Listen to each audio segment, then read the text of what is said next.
Bonjour et bienvenue. Aujourd'hui, on plonge au cœur d'un temps essentiel en français, le conditionnel présent. Mais attention, on va laisser de côté l'approche purement scolaire. Pensez-y plutôt comme une sorte de clé qui va permettre de débloquer un niveau de langue bien plus nuancé, de parler avec plus de finesse. C'est vraiment ça l'idée. Et pour ça, on ne part pas à l'aveugle. Tout ce qu'on va voir aujourd'hui est basé sur la méthode très claire et très efficace du professeur Amdaoud. Ça nous donne un cadre, une structure solide pour avancer pas à pas. Alors la question est posée, est-ce qu'on est prêt à percer ce secret? Parce que oui, on peut vraiment parler d'une formule magique. Une fois qu'on l'a, tout devient beaucoup plus simple. Voilà notre programme. D'abord, on va voir cette fameuse formule. Ensuite, comment on fait avec les exceptions, parce qu'il y en a toujours. Puis, le plus important, les 5 cas où on doit l'utiliser. Et on terminera par une petite synthèse et un défi. Allez, on y va. Première partie donc, la fameuse formule magique. On va voir que la construction du conditionnel est en fait, presque étonnamment simple. Alors voilà la recette.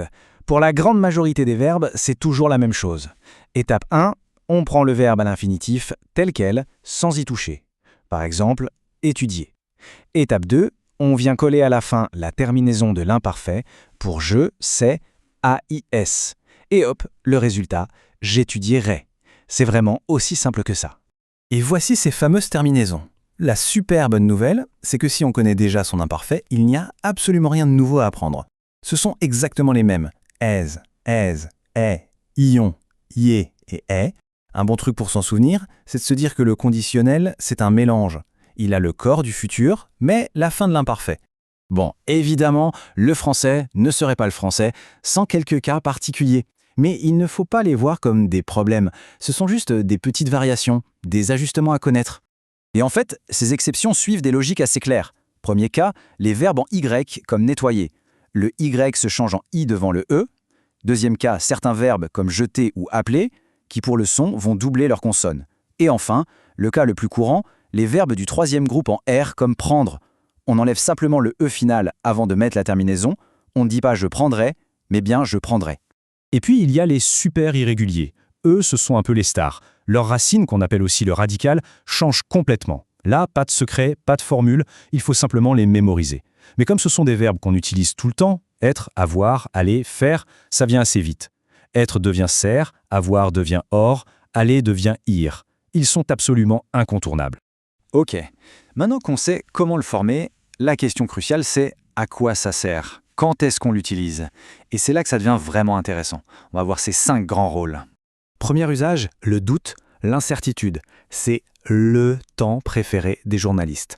Quand une info n'est pas certaine, pas confirmée à 100%, le conditionnel permet de prendre ses distances. C'est une façon de dire « attention, c'est une rumeur, ce n'est pas encore un fait établi ». Cet exemple est parfait. Selon les sources, annonce déjà la couleur. Et le verbe serait enfonce le clou. Le journaliste n'affirme pas « il est sur le point de démissionner », mais « il serait ». La différence est énorme en termes de crédibilité. Deuxième grand rôle, l'hypothèse. On imagine un scénario qui n'est pas réel pour l'instant et on en déduit la conséquence. La structure est un excellent indice, c'est presque toujours la même. Si plus un verbe à l'imparfait et dans la deuxième partie de la phrase, le conditionnel. Par exemple, si j'avais plus de temps. La condition est à l'imparfait, ce qui montre bien que ce n'est pas la réalité actuelle. La conséquence est donc imaginaire et on utilise le conditionnel « je voyagerai ». C'est le temps du rêve, du possible. Troisième usage, qu'on utilise tous les jours sans même s'en rendre compte, la politesse. Le conditionnel, c'est un peu comme mettre des gants pour demander quelque chose. Ça adoucit tout de suite la demande, ça la rend moins directe. C'est très différent de dire « pouvez-vous m'aider » et « pourriez-vous m'aider ». La deuxième forme est beaucoup plus douce. On suggère la possibilité, on ne l'impose pas. C'est vraiment une marque de respect fondamentale en français. Quatrième cas, le conseil ou la suggestion. C'est parfait quand on veut donner son avis sans que ça sonne comme un ordre. On propose une idée, une piste, de manière délicate. Les verbes devoir et pouvoir sont les champions dans cette catégorie.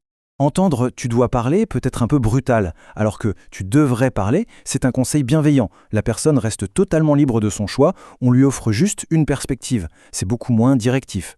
Et le cinquième et dernier usage, un peu plus subtil, c'est ce qu'on appelle le futur dans le passé. Le nom peut faire un peu peur, mais l'idée est simple. On se place à un moment du passé, et de ce point de vue-là, on parle d'un événement qui est encore à venir. Regardons bien. Il était certain. On est bien dans le passé. Et à ce moment-là, dans sa tête, il pensait à quelque chose qui n'était pas encore arrivé. La réussite de l'examen. pour exprimer ce futur, mais vu du passé, on utilise le conditionnel. Qu'elle réussirait. Et voilà, on a fait le tour complet de la formation et des usages. Faisons juste un petit récapitulatif pour que tout soit bien clair avant de conclure. Donc, pour résumer, la règle de base, c'est simple. Infinitif plus terminaison de l'imparfait. On fait attention aux quelques exceptions qui suivent une logique, on mémorise par cœur les grands verbes irréguliers, et surtout, on garde en tête ces 5 super-pouvoirs. Exprimer le doute, l'hypothèse, la politesse, le conseil et le futur dans le passé. Et on termine sur cette question qui utilise le conditionnel, bien sûr. Maintenant que le code est déchiffré, que la formule est connue, que pourrait-on faire avec ce nouvel outil? Comment est-ce que ça pourrait changer la manière de s'exprimer en français? Voilà une excellente question à méditer. Merci beaucoup et à très bientôt.